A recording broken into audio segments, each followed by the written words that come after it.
We're live, are we? Okay, here we go. Hey, welcome, ladies and gentlemen, to the Roundup. My name is Bertram Lansico, and if we are a recent or new connection, a pleasure to see you, or I guess you can see me and you can hear me, but it's a pleasure to be here. Now, man, it's been crazy for me. It's been very busy, very hectic. So I spent most of this week, or ever since Monday, at the HFMA summit. So 5-state conference happening across the pond here close to me in Tampa, Florida. Fantastic location, right on the water at the Marriott that they have down there. Next to the Marriott is a JW Marriott. Even had lunch with a client out there, and it was just a really fantastic time connecting with CFOs, the C-suite. And as much as we talked about a revenue cycle and everything that was going on in our space, we also talked about a lot of threats. We talked about staffing. We talked about how AI is playing into that.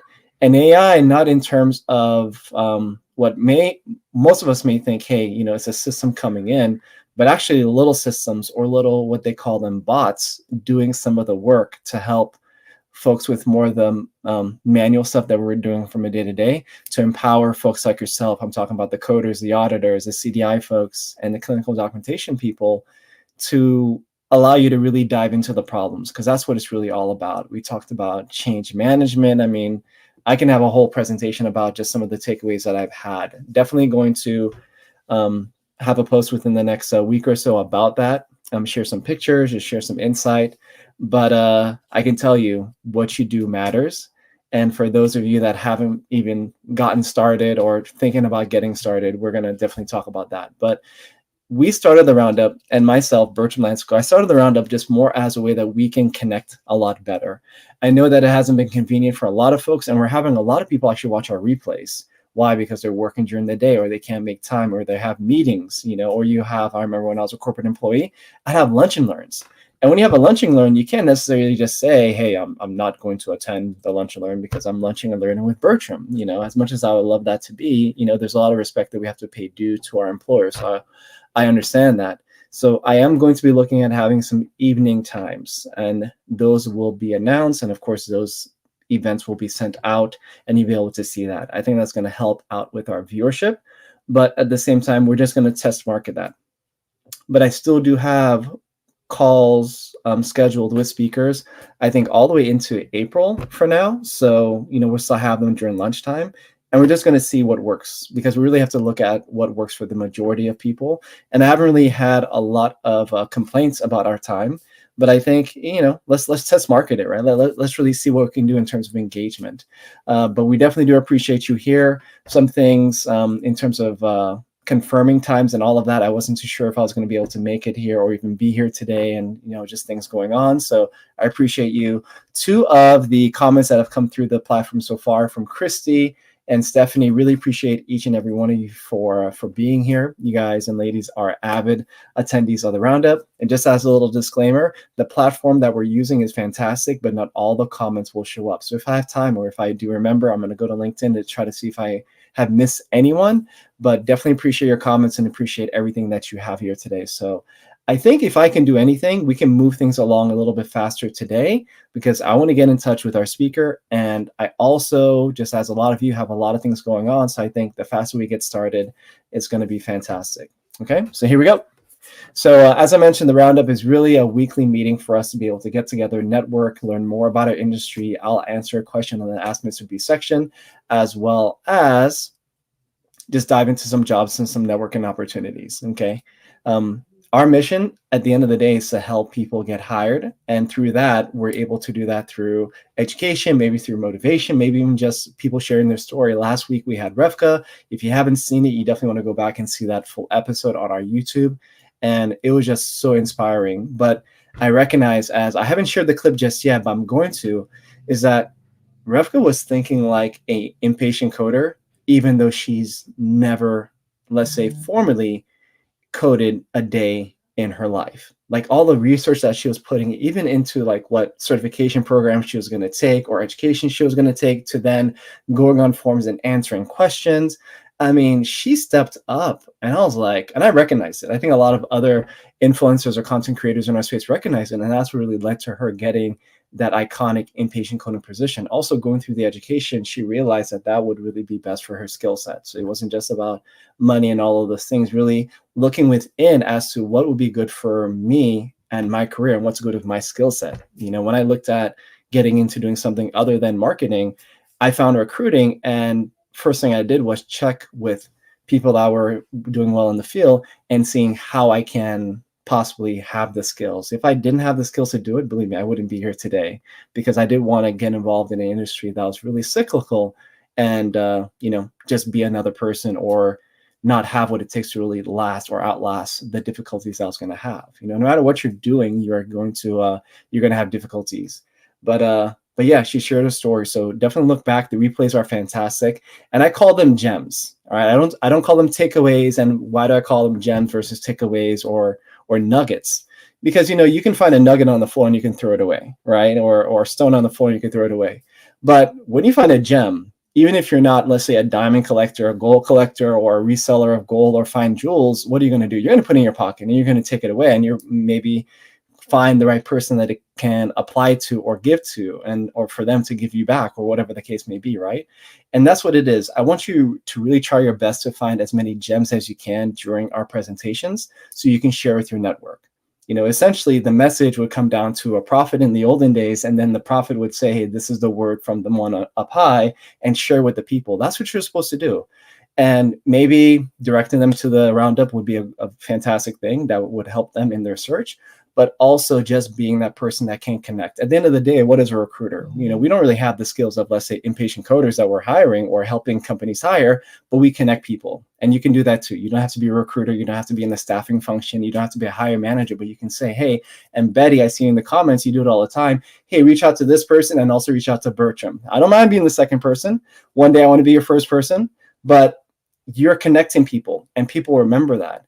And we're going to talk about networking and how it impacts all of us, and why, you know, Bertram, why do you spend 3 days at a conference? You know, you can probably do some of that remote or attend a virtual one, because there's so much you can do just by being in person. Now, I'll share with you a connection that I made with a CEO, not even at the conference, but even in the conference lobby. Okay, I want to share that story with you. That just happened this morning. Wasn't planned.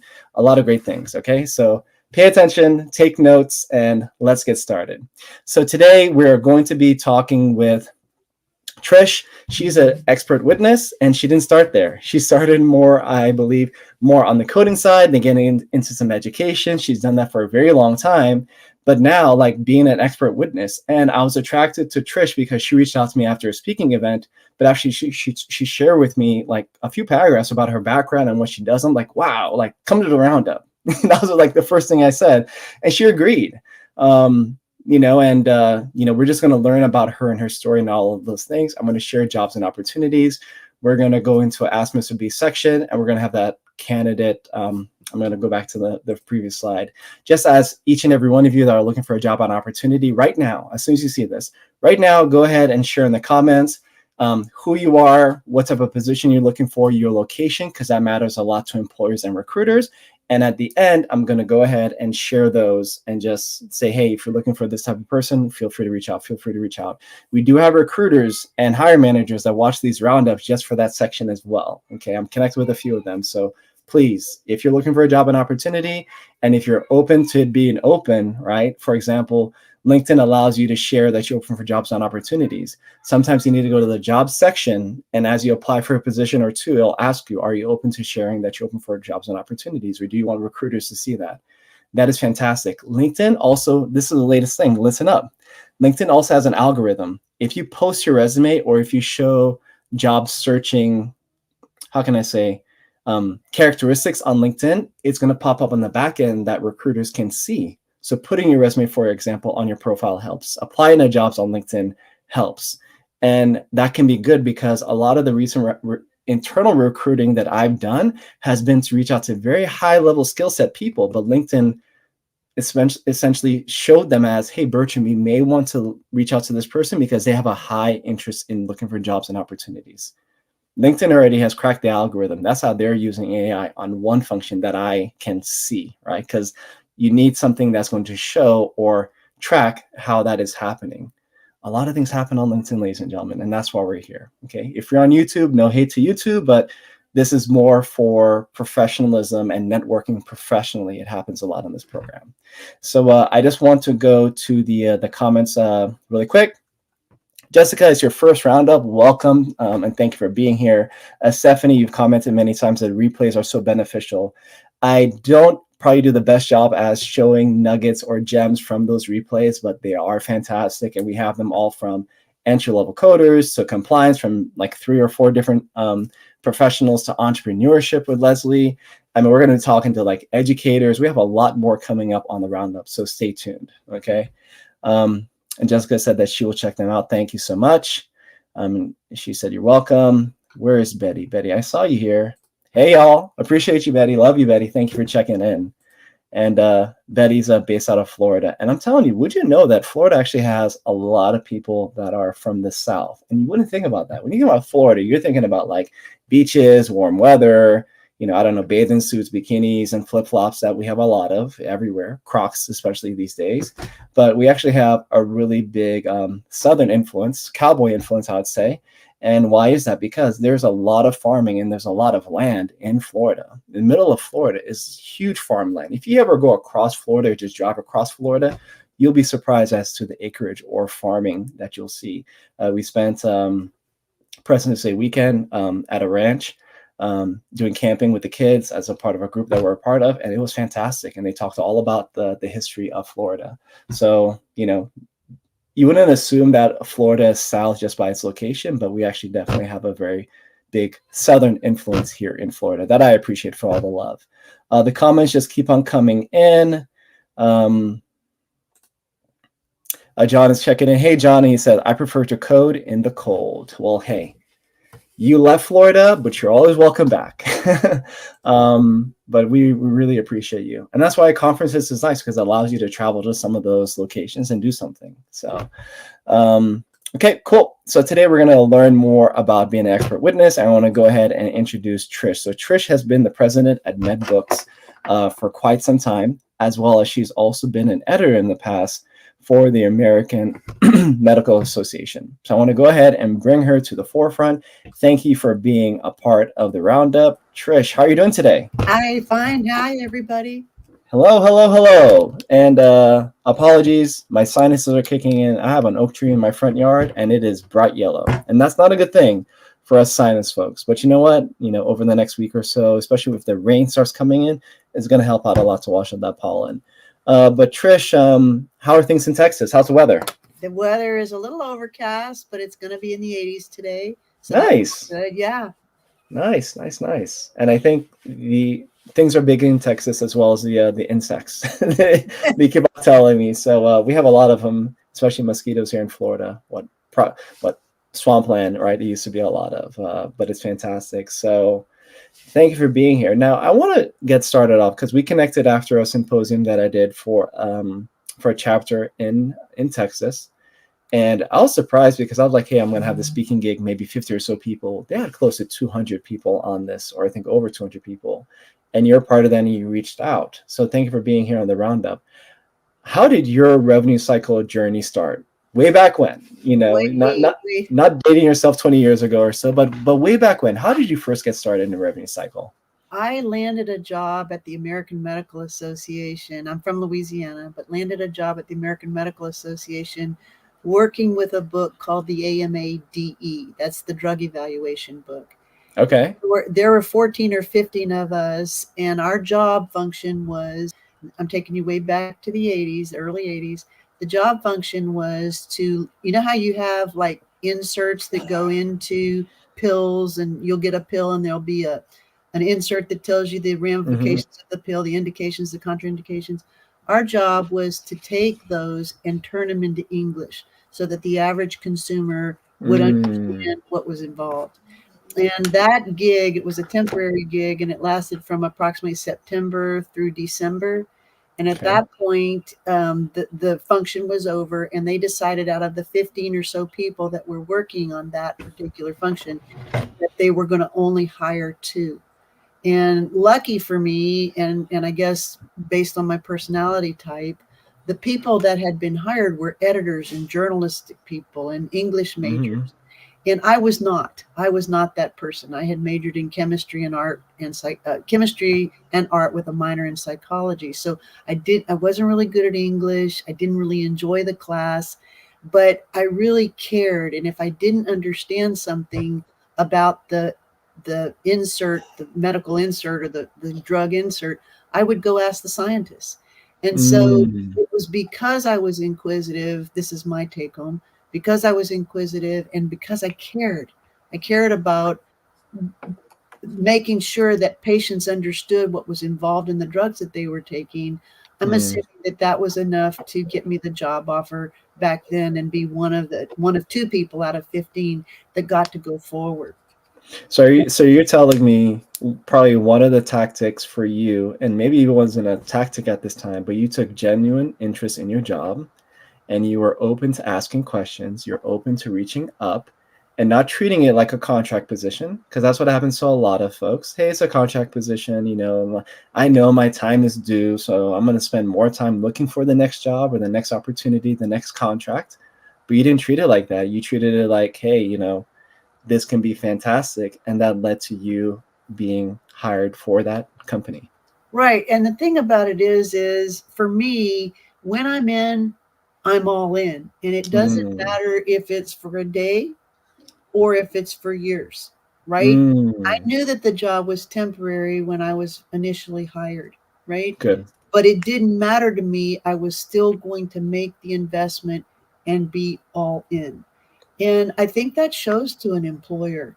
It Hmm. shows how much you care. I mean, all of us have had contractors come in, whether it's for your air conditioner or your lawn or whatever it is. All of us have had painter. We've all had um, experiences with people that are Hmm. not part of our family that come in to do jobs for us. And I think all of us can tell who's really invested in the project and who's Correct. not. And so this was Correct. about that personal investment. And this is a big takeaway, not only for entry level people, but just anyone in a position, because what companies are also doing, and I say this all the time, a company is a living, breathing, growing, usually growing organism. And as you excel and as you're doing well, it's going to shine within the organization. And they're going to think about how we can further utilize these individuals. And this is what people miss all the time. People are like, well, we're just doing this, we're just doing this. And there's a lot of M&A, mergers and acquisition action happening in our space. So I'm not saying that's going to make you immune to anything, right? Anything can happen to anyone. We're all replaceable, but you do not want to be average. You want to be renowned. That's why I named my company Renowned Talent. We want to step up and we want to go above and beyond. We're right now with a client, and our director is their current coding director, and we assisted and she assisted them finding a really good HIM manager. And we also know that we have interim HIM management staff available. And we could have just very well said and not done that and delayed it forever and a day, let that candidate get taken up by another health system locally or whatever. And hey, you know what? We can't find somebody, but we have somebody and it's going to be X amount of dollars per hour. No, we are working with them as to their budget, as to what they have. We found them somebody fantastic that applied to their website anyway, getting them on board to start in 2 or so weeks and helping them grow. You know, we are usually so short-minded, right? And just thinking about the profit, what's in it for us. Part of networking and part of really collaborating is seeing how you can help each other. And if you take care of people, they're going to take care of you. So that was that position, and you were able to get hired on board. Congratulations. Thank you. What was the next step? Because I mean, somewhere in there, you kind of led you to being a medical coder, getting credentialed, and all of those things. Yes. So fast forward to I'm that they hired the two people and it was me and another guy. And I'll never forget that when it was time to hire, and I'm taking y'all back to the 80s, the salary was between $16,000 and $18,000 a year. Wow. And so I said when I was being offered the job, I said, "What's the salary range?" And the director said, "Well, it's between $16,000 and $18,000 a year." And I said, "How do you get the 18,000?" she said, well, you get the 18,000 if you've got experience and if your work is good. And I said, well, it would seem to me that what we're talking about is not $18,000 a year. What we're really talking about is $2,000 a year, right? Mm-hmm. Because your minimum base salary is 16, Correct. but I'm really going to push for the 18. And I would also want to point out to you, and I looking at this manager of this department, that you know what my work quality is. You know what my work ethic is. Back in those days, there wasn't any such thing as LinkedIn. Computers were just coming out.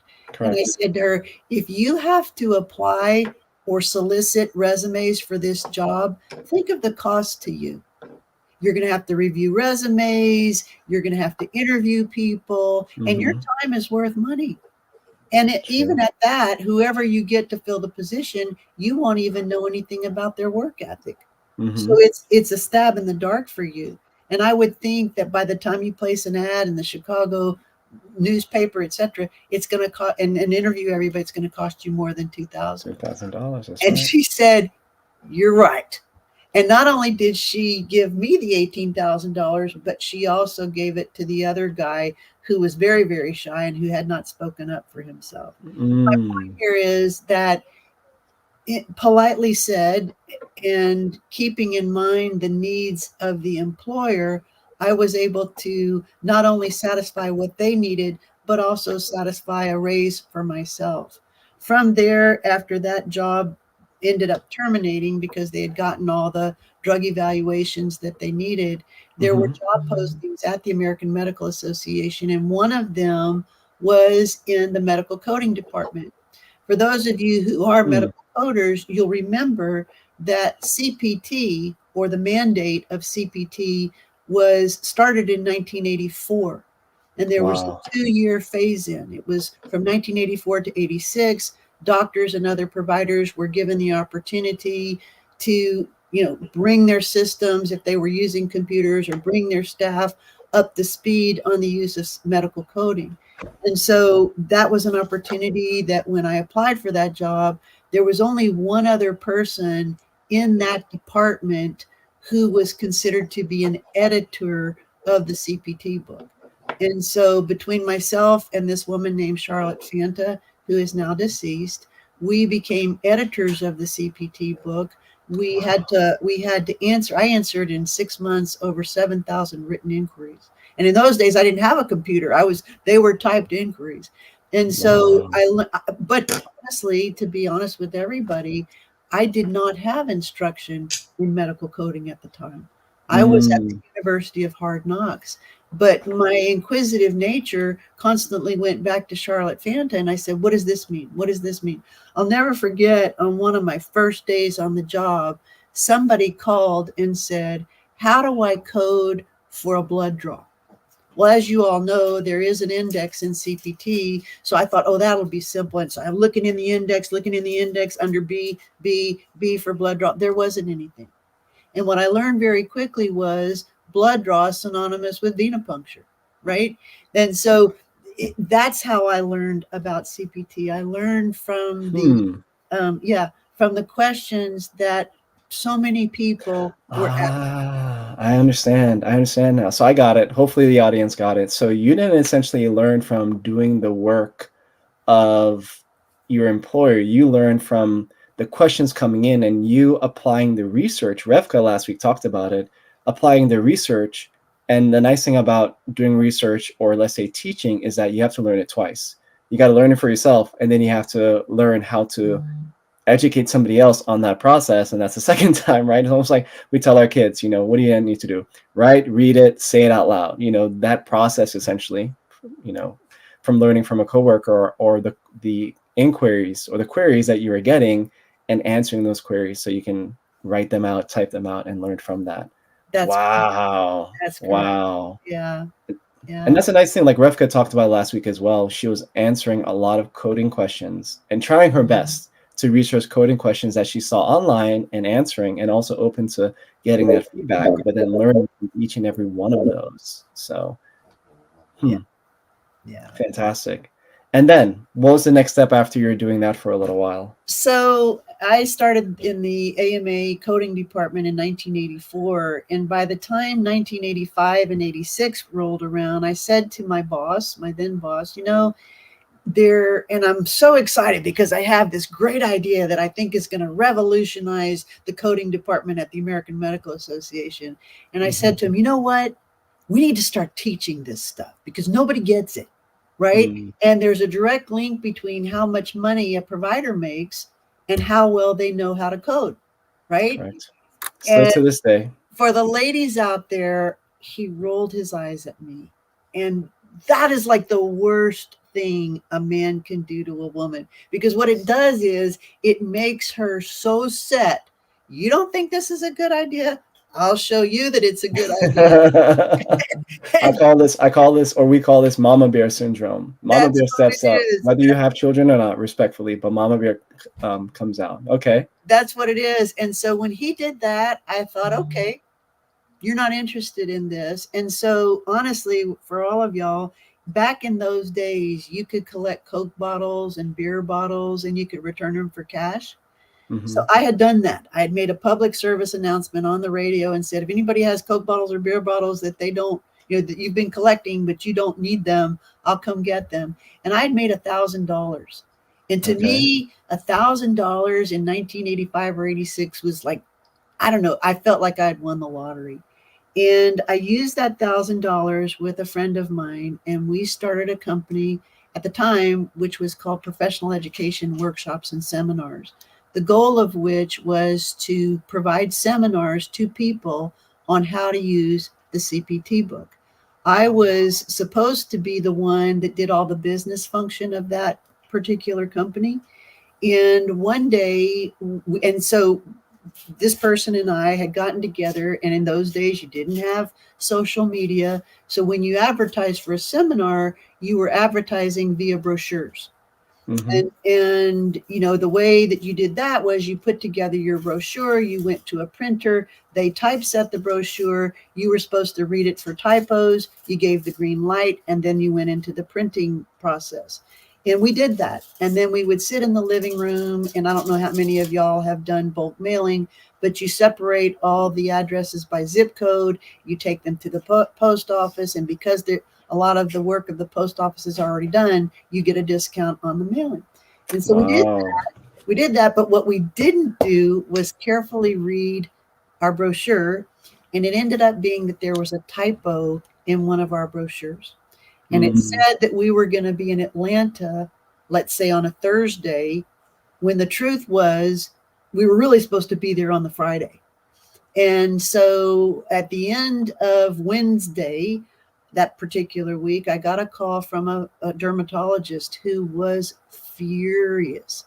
And I can't believe you guys are committing fraud. You're saying that you're going to be at the Atlanta Peachtree tomorrow, and they don't have any record of you being there tomorrow. And I was just like, oh my God, what are we going to do? So I said to my partner, we're just going to have to shut down because, he goes, no, you're getting on a plane tonight and you're going to Atlanta. And I'm like, but that's right. I can't do that. I'm the business side. You're the teaching side. And he's like, no, you're going to do this. So shaking, I'm trembling. I get together my stuff, and pack my bag and get to O'Hare Airport and make it down to the Atlanta Peachtree. And the next day, this doctor was there. And unbeknownst to me, because I only planned on seeing him, there were 2 or 3 other people. There was somebody from his office and another. They hadn't pre-registered. They were, there at the door. And I was so scared that I couldn't even stand up. I sat across the table from these 3 or 4 people, and I went through how things made sense. So for example, why does the CPT book start with evaluation and management? Well, it's because that's the first step a patient has to go through, right? They don't feel well, so they go see their doctor, or an emergency's happened, so they go to the emergency room. All of that is evaluation and management. And I sat down there and explained it to him. And every single time, remember, he's angry. He's angry. And he would always say, where does it say that? Where does it say that? And so I found myself saying, well, if you look at page such and such, it says, here's what the surgical package is. Or if, and I explained it to him. And when 5 o'clock rolled around, I asked him politely, does anybody have any more questions? And he said, no, but I have a comment. And I'm thinking, oh man, here it comes. And he goes, this is the best seminar I've ever been to. And he goes, I'll be honest with you. I came here to mess you up. I came here to derail you. I came here because I was angry. I canceled all my patients and you weren't supposed to be here today. And he said, that's an expensive day for me. He said, but not only did you answer my questions, you did so graciously. You showed me where I could look things up for the future. You didn't ask me to memorize anything. You showed me where I could look it up, right, if you needed to. He goes, this is the best. And y'all, it was such a high. It was like, I can really do this. I can totally do this. And so that got me into the teaching of medical coding. And to this date and time, I've taught over 35,000 people. Wow. Yeah. Imagine how it all started. It started with like your toughest critic, right? And the person, and you'll have them, and I had them on a live last week, but it's okay. But if you can bring them to the place where you are, because at the same time, it's a lot of it is energy, and what you and you know, I talk about cultural fits a lot. And I'm just going to say this, and this is one of my takeaways from the conference I was just at, and this was a takeaway this morning. A lot of people didn't go to or stay till the last day, but I was there because I knew I was going to get something. A lot of takeaways. And revenue cycle today, 2024, and back in 1984 as well, right? 40 years ago, it has always been more of a revenue generator rather than a task or a clinical or non-clinical function. Okay, take note. Revenue cycle is a revenue generator and not just a clinical function. It has also become a requirement, right, through the laws and CMS and and all these things. But if you're able to communicate that and how you, as the professional or the educator or the coder or whatever your function is able to help them capture revenue, even if it's not generating revenue, but being compliant so they don't get in trouble, because we talk about the peers a lot also in the last 3 days. Once things start getting messed up, you know what they do? They just do a full stop. No pass go. You're not collecting any money, not even $200. And then you're back at square one. You're spinning your wheels in denial land, and you do not want to be there. Okay. Wow, that was crazy. So what happened with Thursday and Friday? Well, I was done, and I had to calm myself and stop shaking. But after I started, it was literally like an addiction, I guess. And I thought, I'm getting on the circuit. I'm going to train, because from a revenue standpoint, right, if both he and I are training, together, and we're going to different places, then we hopefully could double our revenues. And that's exactly what happened. And over time, we would only take 40 people in a class. And over time, what happened was people said, I've learned more in the first 30 minutes of this class. You've given me the history. You've given me how this all started to begin with. You need to write this in a book. And I'm like, oh, no, no, no, no, no. Y'all do not want me putting together a book. I'm not putting together the book. And they're like, just write it like you say it. And I'm like, you know what? English was never my favorite class. I didn't really like it. Mr. Stubbs was a very hard English teacher. And they're like, just do it. And so I thought, what the heck? And I sat down, and it took me literally 2 years to write the first CP Teach book. 2 years. I was so insecure. And part of the reason it took so long is because I wanted my first page to be perfect. Forget about your first page. Start on the second page, right? And at the end of the day, you just say it from the heart. True. You just do the best that you can do. And what you'll realize is that once you've done that first book, in my case, it was a book, the second book only took 2 weeks. At this point, goodness. Gems, ladies and gentlemen, gems. Oh my goodness. Yeah. Wow. Copyrights, and you learn that you don't have to say it perfectly, that there are copy editors. When I say copy editors, I mean they take your copy, what you've written, and they pretty it up and they make sure that your I's are dotted and your T's are crossed and your punctuation is correct. And that if it is perfect, and the word perfect is in quotes, it's open quote perfect comma close. They do all of that. They do all of that. And there are organizations like the Textbook and Academic Authors Association that can help you find those people who can take it to the next level. But your job, at least my job, was to get down the content, to write it so that most people who've read my book say, man, my fifth grader can understand your book. And that was the goal.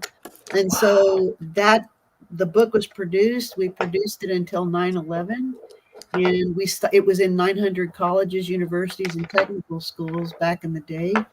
We were self-published, and that was a whole nother deal about how you get your book published. We didn't have Amazon back then. You had to go print in runs of 1,000 books per print per run.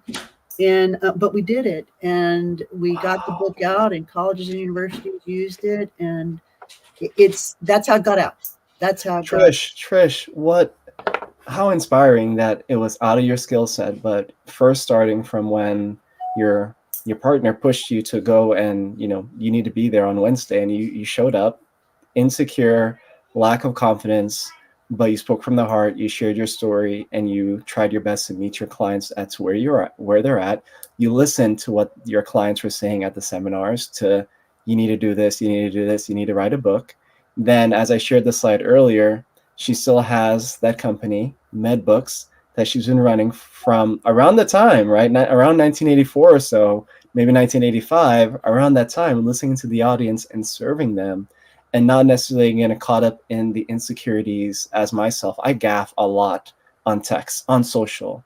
And I've had people call me out on it or want to throw me under the bus. Oh, I'll never apply to your job because you misspelled inpatient coding. I know how to spell it. It's called typo, fool. Like, it happens sometimes. Like, and you know what? If you don't want to work with me or partner with me because of that, I mean, I guess you're perfect. I mean, I guess that's okay, because I want to deal with humans, and it's all about the person behind the post or behind the resume. It's all about that person. That's who I want to work with, not the, because I see it a lot on LinkedIn, the people that cry about, oh, I can't find a job.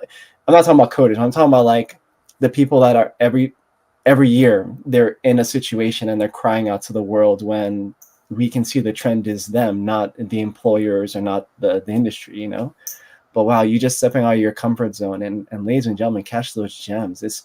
You're not going to be perfect every time. Another takeaway that I have from this morning is to just start. Everybody's wondering, like, where do I start? Like, how do I get started? And it's like, well, what can you do? Can you attend a roundup? Can you be at a local conference? Can you volunteer? Can you bring milk and cookies or coffee and donuts? Or I don't have money. Can you go to your mom, grandma, dad's house, get some milk, sugar, eggs, throw something together and bring it? Why? Because you want to offer. You don't want to ask. And once you offer, then people will start asking, what do you do? Who are you? Like, how can I help you? Essentially, they're not going to say that, but essentially that's what they're saying. And that's when you're able to say, hey, yes, I'm looking for a job, or we do this, or we do this. Why do vendors at conferences bring tons of free stuff? Because they want to give. And then, oh, what do you guys do? Oh, we do that. Oh, I needed that service. I'm just glad I came and get this free teddy bear. I got 2 for my kids. It's like, and they don't want to bring this stuff home. It's called shipping. It's by weight. It's heavy. So, but you know what the first step is in quote, just start? The first step is be open. You have to be open, and you have to, whoever your higher power is, it's going to download. And there's going to be that good cop, bad cop. And one of them is, if you're open, is going to say, you need to do this. That's you right. need to do this. You need to, it's like going on a diet. You need to do this. You need to do this. And when you are open and you finally say, I'm open to whatever you download into me, and you're open, opportunities begin to present themselves. So Trish, I got to pause you there. What Trish is talking about is looking deep within yourself, looking within your spirituality, closing your eyes. I did this. And I was just like, I don't know what I'm supposed to do. I think I'm supposed to quit on recruiting because nobody wants to give me a job. After 3.5 years, I think I'm learning this is not what I'm supposed to do. I heard the voice. The voice told me, Trish? What? Keep going. Don't worry about the no's. they don't have the job that I have lined up for you. Just keep going. My first base salary, even before comp and bonus, was 30% higher. And my first year take home made up more than what I made in the last 3 years of struggling. So I was just like, what if I gave up? What if I quit when it was tough? And part of the roundup and part of what we're doing is educating people that it's not taking them 3.5 years. I've had somebody attend one of my speaking events and they got hired within 2 weeks. So, you sharing your story is very impactful. Thank you. Wow. Now, how did you go from that to being an expert witness? Because this is another transition, and you just kept on going, right? You did not reach your peak, and you just kept on going. So how did you get to there? So, okay, so after 9/11, people weren't, the way we were advertising our books, if you could even call it that, is we would go to the American Health Information Management Conference, Mm-hmm. and we had a booth. And after 9/11, I was afraid to travel. So Okay. we basically stopped production of the book. And one day I'm minding my own business, and I had, people were calling for private seminars and stuff like that. How, I don't know, because we really didn't advertise, and there was no LinkedIn, there was no social media for me. And so one day I'm minding my own business, and this lady calls, and I always answer the phone. This is Trish. And she calls and she says, my name is so and so, and I'm an attorney out of Corpus Christi. And she says, I've got a mom in my office, and she's with her 3-year-old son. And she said, last year, the mom and the son were on Easter vacation in Beeville, Texas. And the then 2-year-old, was refusing his breathing treatments. So mom took him to the hospital in Beeville. And she said, this little boy, normal 2-year-old, was finally released from the hospital as a brain damaged, blind quadriplegic. Oh my goodness. What happened? I said, oh, that's easy. That'll be easy. Just give me the medical records. We'll figure it out. We'll tell by the code. We'll just take the code and translate what they did. She goes, oh, there's a slight problem there. I said, what's the problem? She said, the problem is the hospital has changed their computer system, and they're saying that the medical records are not available. I said, well, Magically. first of all, that's likely a lie, but did they have the gall to bill somebody? She said, yeah, they billed Medicaid. I said, get me the Medicaid records. Boom. And when we got the Medicaid records, you know how y'all have seen the CMS 1500s or the UB04s, whatever they are, and they have the code, and then you can take the code and then fit the description to the code. And that's what I did. And I realized that what had happened to Giovanni was that he had been intubated into his eating tube 3 times. So all that time, instead of them giving him oxygen in his breathing tube, he's anoxic. He's not getting the oxygen. Yeah. Hence, his brain effectively died. Not completely, but died to the extent that he became blind and a quadriplegic. And so after that, it was somehow, through the grace of God, my name got out as being someone who could provide an opinion in medical legal cases about cases. And y'all, I never advertised. If you look me up on LinkedIn, I have a modicum of people that I'm connected to. I'm not active on LinkedIn. You probably will not find me on Facebook. I'm not on Twitter. I just don't do that.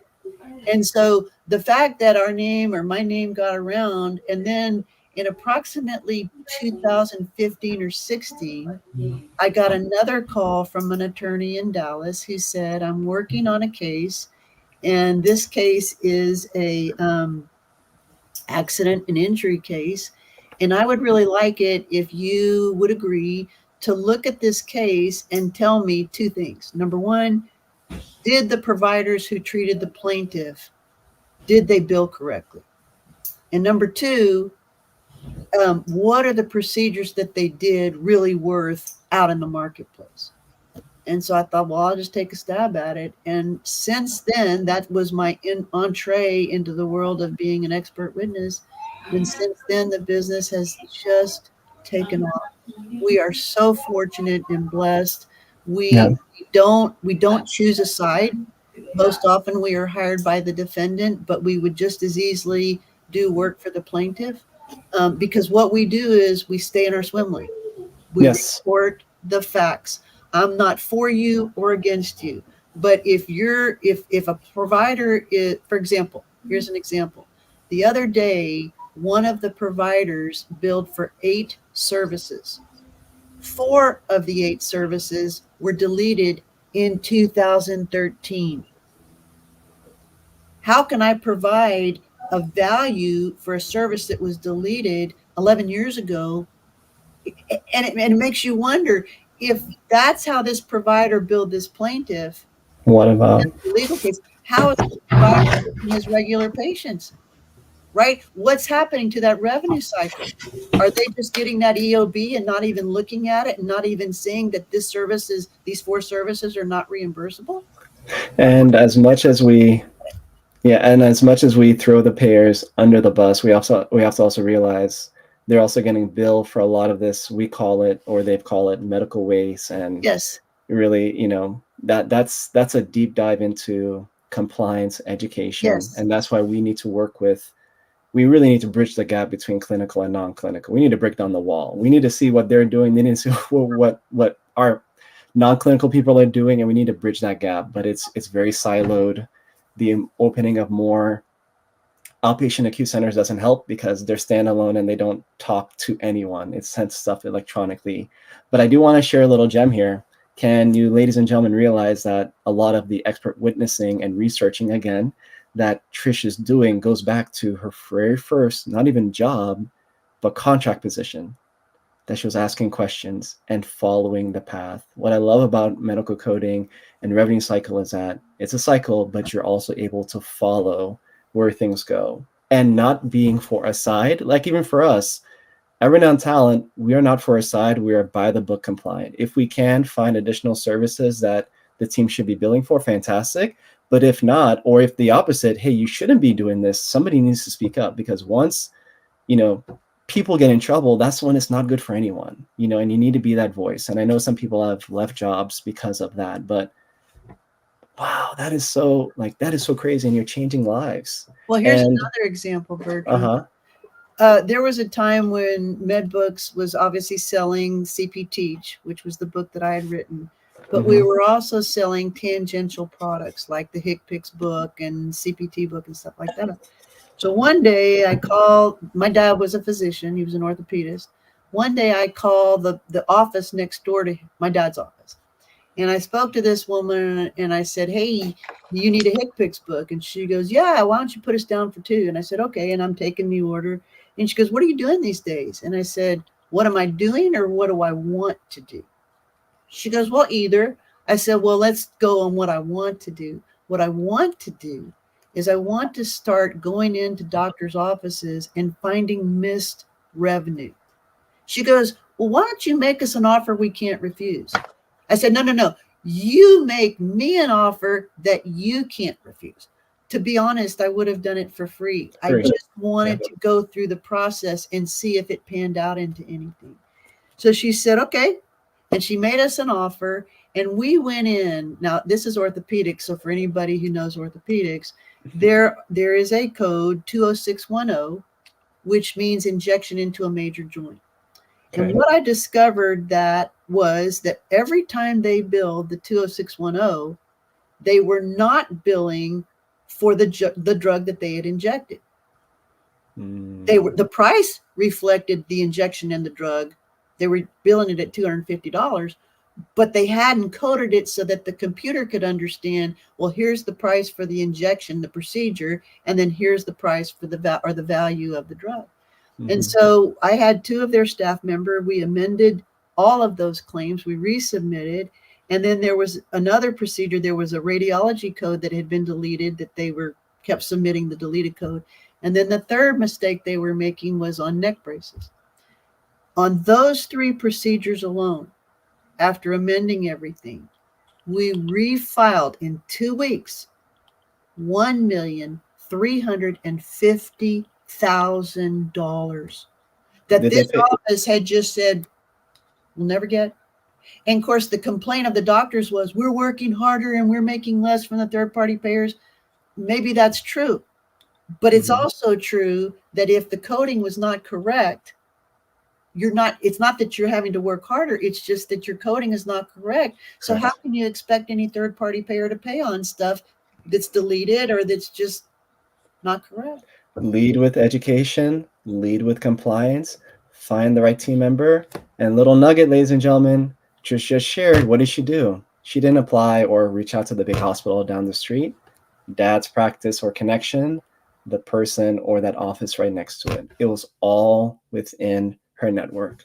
A lot of the jobs, a lot of you entry level people are looking for, you don't even need a new connection. You don't even need me. It's right there. You just haven't seen it because you're not aware of the opportunities. You haven't been asking the right people and the right questions. Trish, we have to do a 2.0. I told you about this yesterday. we're going to have to, I knew it from the time we got started talking. Wow. I mean, I have to go back and find some more gems because there's just been so much. And ladies and gentlemen, you have to realize people like Trish, and I'm not going to say myself, but she's renowned because guess what? When she did something well, and whether it was that provider's office, she found an additional $1 million for, you know what the provider went to go say to his buddies at the golf game? Hey, guess what? I just got an extra $1 million. Rounds on me. What, whoa. What extra $1 million? What happened? You need to talk to Trish. She's going to set you up. And guess what? Then 3 or so more providers are talking. You want to be renowned. You want to do the right thing. Even though you're not getting paid the big bucks, that is what leads to the big bucks. The best sales is word of mouth. The best sales. I was calling companies to help me with a recent problem I had at my house, and I heard the same company name. Oh, you may want to talk to them. Small mom and pop shop, 3 people within the family came out. Fantastic. Once you hear that renowned name, you want to put them in your Rolodex. Trish, we're going to have you back. I really appreciate you today. I appreciate your time. You just enlightening. I mean, I just want to go to the comments really quick because there were so many gems. So Katina said, great job in what you did. Takina said, wow. She also said that this is sweet thumb and numb-breaking work, just helping the mother back there. Everybody loves your attitude. I've seen so much comments about your attitude and about your mindset. Like you weren't just accepting what was given to you. You were asking questions and not necessarily negotiating, but really seeing what they were willing to do. That's you also providing research as to what they can do. A lot of hand clapping. Fantastic. Can I say this, Bertram, while you're Sure. reading? There were times, it's not to say that my career has always been Guns N' Roses. It has not been. There are times when, business would fall off or whatever. There were times when I was applying for jobs at doctor's offices, right? And the office manager would say, you're overqualified. You're above our price range. At the time, I would have taken anything, right? But it was about that still small voice that all of us have that says, keep on going, keep on going, keep on going. That's what has changed my life and my entire adult life has been some form of medical coding and revenue cycle management, my whole adult career. Yeah. Wow. It's fantastic. You got to listen to the right voices. I'm telling you. And it's funny, you'll hear, what do they say? Like within an hour of us getting to our workplace or even just going to the store to get coffee, you will see and hear probably 17 or so negative things versus the one nice thing or the nice smile that you get from a person or a hello, and that's what really can break down some barriers. I talked about, going to shows or events and just offering stuff or bringing stuff in. Betty commented about bringing some chocolate as well. I needed a lot of it these past 3 days. Betty also commented that missing drugs is a killer to our practice. It's money paid out and nothing back. Right? Fantastic. And you can have a practice performing millions of dollars in services, but if they're not being billed or coded correctly, they can be forced to go out of business. And that is one of the reasons why we see a lot of practices getting bought up by larger hospital practices. And what's funny, what they're doing, they're bringing those doctors within their properly working revenue cycle and clinical management. Or Look at this, CVS, they expanded everywhere, right? How did they do it? They bought up pharmacies. So what is that telling you? It's telling you not that the pharmacy industry was going out of business, just that those pharmacies didn't have the right tools, negotiations, and things to run their practice effectively. Unfortunately, in healthcare, we have a big struggle that we want to help people, and we're willing to sacrifice profit and resources and and revenue to serve the community. Like if you're a private pharmacist and somebody comes in and like, hey, I need a $200 drug and your cost is, I don't know, $100, they're willing to take that hit or just give it for free. It happens all over the country. And I really wish that we can do more to support those small businesses, because they're really out there to serve the communities, not for profit. Unfortunately, we've seen a lot of news as them hunting down the people that just make barely minimum wage as to an outrageous hospital bill. And that's where expert witnesses and having people that have a compliance mindset as to understanding that bill. We should actually have more of that, I think, at the end of the day. We should have more coding professionals, compliance people, look at outrageous hospital bills and ask questions, because it's the same type of advice that they'll likely give to people or lawyers that are doing the same thing. And with that, that's when you'll have a case that you can go to a lawyer and say, hey, I talked to a coding professional. This is probably out of like whatever. The lawyer's going to see and be like, hey, we can bring this to court and probably make some money. If you can charge them the fees as well, let's do it. I wish lawyers would see that. If we start rebelling more against the system, that's when things are going to change. But it's not happening yet. It's starting to happen. It's going to, believe me, it's going to like, maybe the next, not this coming president, but maybe the one after that, if they can really tackle some of the outrageous spending we do in healthcare, it can be eye-opening. I have to let you go because we're going to be over an hour, and it's never going to stop. We're going to have to talk about a lot more stuff 2.0 as to current, as to what is happening and some of the challenges that we see. But Trish, we appreciate you. We love you. Thank you so much. Thank you. Trish is one of those people, I'm telling you, I wouldn't have met her reaching out to her on LinkedIn. I met her through an event somewhere that we were able to get personal. I shared some information. She reached out, we connected, and we've been connected ever since. I talk about doing your best to attend and be in person or put yourself out there, because that's how you can make some of these large connections. And Trish, I mean, this is probably one of your first podcasts, live speaking, or Zoom events like this that you've done, correct? Yes. So I appreciate you also coming out of your shell and doing it. So we'll be in touch. Let me give you a call a little bit later today. Okay. I'll let you go. Thank you, guys. I appreciate all of y'all. Good luck to everybody. All right. Thank you. Have a good one. All right. Bye-bye. Bye-bye. Wow. Wasn't it? I'm still like, every time I have these roundups, this happens. I just learned so much. And Trish was talking to me yesterday about Bertram, some of the content and some of the things that you're doing.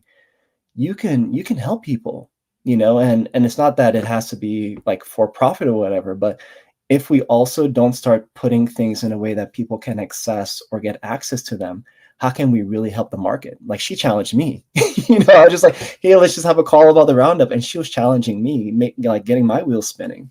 So I'm thinking about doing something like that. Well, Bertram, what are you talking about? I don't even know. I'm just saying that Trish is one of those people that has been in the industry and she still sees opportunities and she helps people. She makes sure that, she can play either side and just be for what is right within the documentation.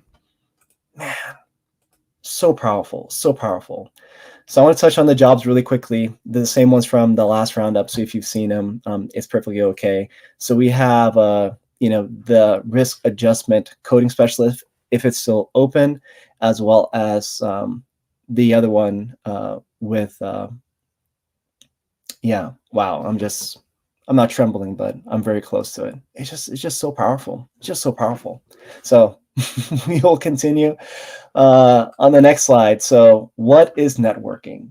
We talk about networking a lot, but I think there's a disconnect as to people are thinking about networking and what it is and how to do it. All right. So I wrote this down, and let me go to my notes in my phone because I want to get it right. All right. So networking at the end of the day is this, ladies and gentlemen. All right. If you have your phones, if you have your notepad, if you have, something you're going to put on the wall on your screensaver on your phone, what is networking? Networking at the end of the day is making friends before you need them. let's back up. What is networking? Networking is making friends before you need them. We can all sense needy energy. You know, when that person reaches out to you, it can be a phone call, and the person or your buddy or your girlfriend calls you up, and they're like, hey, you can just tell from the hey, this person is going to ask for something. And what that places is a first impression of doubt and of what does this person need from me now? Okay. And the big fumble in networking is that people network with a purpose. We see it on LinkedIn all the time. I'm sure all of you have these just ghost connections, these people that you don't know, they just reach out to you, right? And within the first thing, I don't mind because I'm a recruiter, so I'm used to it. It's our industry to meet people when they need it, right? So I understand it. Hey, Birch, I'm looking for a job. Hey, Birch, I'm looking for, that's fine. But for 99.9% of everybody else, that's not how they do business. You can't connect with the CEO of a really important company asking something. They're not even going to answer it. They're not even going to accept your request most of the time. But when you connect with somebody and at these speaking engagements, one of the best things that you can do is reach out to the speaker. Hey, I like to do it during the event so I don't forget. Hey, Sally, we like to pick on Sally. If Sally is there, hello, Sally. Hey, Sally, thank you so much for speaking at this event. I just saw it. I'll use a keyword, a big takeaway from their event. And, I'd love to get connected with you. You wouldn't believe how many of those connection requests that I send, even if they don't have a lot of connections, even though they're on LinkedIn, they would usually accept my connection request. And from there, they can see my content, we can interact, and I can share jobs, we can do whatever. And then guess what? I see them out in the workplace. I see them at a conference, or they're on the roundup, or, hey, Bertram, what's going on? That happened because I had a genuine interest in them as to what the value that they provided for me and my business and my people and my employees and all of those things before, hey, I see that you have this billing or coding job and I want a job. Where's that going to go? Oh, yes, thank you for your interest, apply online and that kind of thing. But if you have a genuine connection, or if you add an avid follower on the roundup, she hasn't attended recently because she accepted another job. She's going to be one of our future success stories. But she was an avid follower and she said, hey, Bertram, you know what? I'm Sally. I'm the one that has been applying online and not seeing anything. And ladies and gentlemen, guess what? Newsflash, only 30% of jobs are posted online. That means the other 70% are getting filled through connections and people that they know. For example, when is the last time you saw a CEO opening? You haven't seen it. You want to know why? Because the training ground and the placement class, the recruitment class that people look to getting CEOs come from the C-suite, either a COO or a CFO, usually a CFO, because as a CEO, you need to be really in tuned with finances. You can't just tell somebody that, hey, I can bring in an extra $1 million. What does it take? Oh, 100,000. Okay, cool. Here you go. Doesn't always work that way, right? It's not that easy. You need to have a thought process to it. Also, those are usually positions that people are promoted into. But what does it take at the end of the day? It takes networking. One of the speakers shared that at the conference that I was 6 years ago, she met the person in the seat that she has today. And she joked and gaffed about, hey, well, it'd be so funny about how, years from now, I can be in your position. Guess what? At the same location in Tampa, Florida, she was a guest speaker as the CEO of that very same health hospital, of that same health system, because of the networking, because of the things that she was doing, and because as to how people like her energy. She meets people, she smiles, she shakes hands, and all of those things. It's just, networking is really the way to go. And Trish, if Trish wants to get a new client, wants to get a new, let's say, job, what is she going to do? She's going to network, or she's going to call somebody. She's going to build a relationship. She's going to find out. That's what I'm going to do. I'm not going to just apply online. I'm going to perhaps do that, but also, or probably first, who do I know at the health system? Who can get me in connection or send my resume to the hiring manager? I had somebody on a recent speaking engagement that applied to the job. They didn't hear anything. And you know what they did? They then got a contact of somebody at the facility. From that contact, then HR reached out to her. Hey, how's it going? I heard you may be good for the position. It was already a done deal.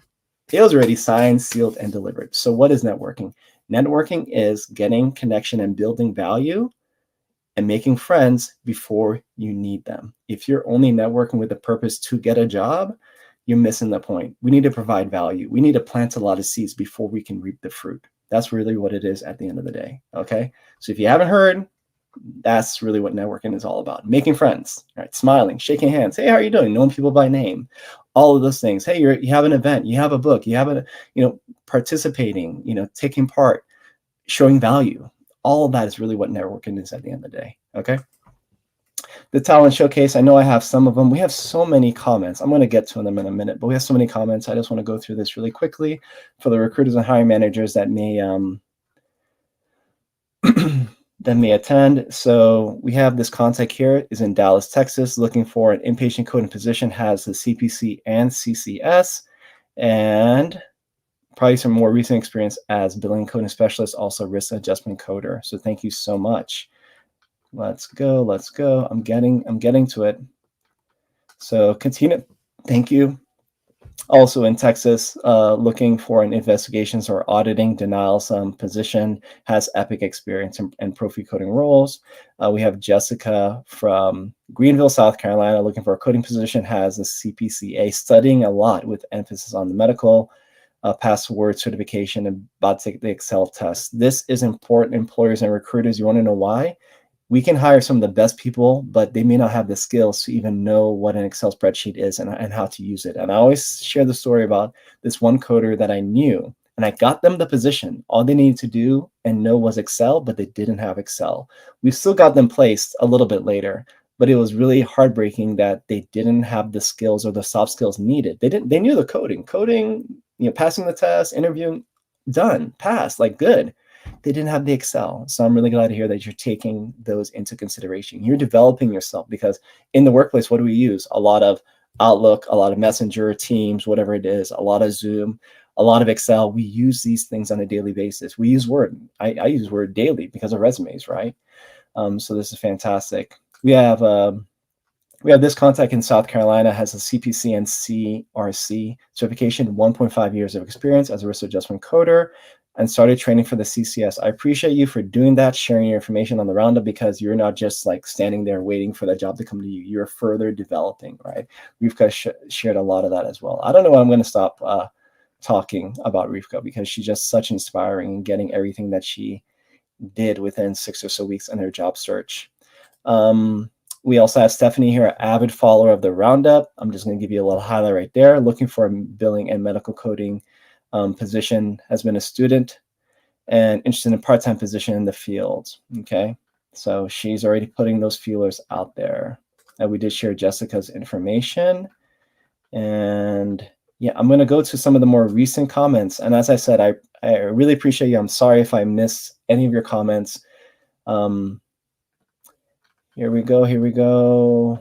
So Yida shared that Destiny is ringing on your phone all of the time.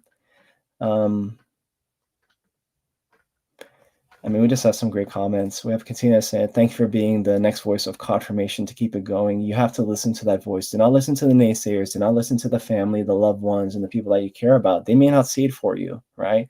When Moses was in the desert saying, let my people go, nobody believed him, besides Aaron, I guess, because Aaron, his brother, was sent by the one to, he is who he is, and that's what he said, to help him. But a lot of people didn't see it. Even the elders didn't see it. But when they left, and they also plundered, right, the Egyptians at that time, I guess everybody was able to see it then. The hindsight of that, right, 2020.